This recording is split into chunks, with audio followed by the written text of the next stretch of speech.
मनोज जरांगेंच्या संभाजीनगरमध्ये समारोप रॅली पार पडणार आहे।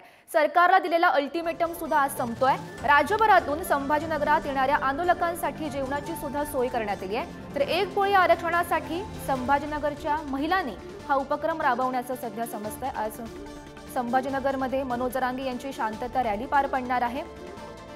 अनेक जे कार्यकर्ते असतील ते या रॅलीमध्ये सहभागी होणार आहेत। सोबतच एक पोळी आरक्षणाची उपक्रम सुद्धा महिलांकडून राबवण्यात येतोय।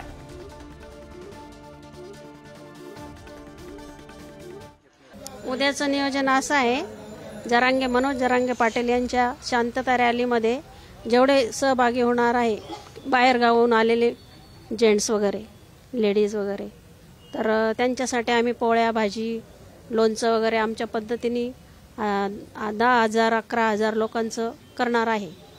तर ते व्यवस्था आम्ही केलेली आहे आणि वाटप करणार आहे ते। तर या संदर्भात अधिकची माहिती जाणून घेऊयात। आमचे प्रतिनिधी सुमित पवार सध्या आपल्या सोबत आहेत। सुमित, आपण पाहतोय आज संभाजीनगरमध्ये समारोप रॅली ही मनोज जरांगेंची पार पडणार आहे। कसं नेमकं नियोजन असेल या रॅलीचं?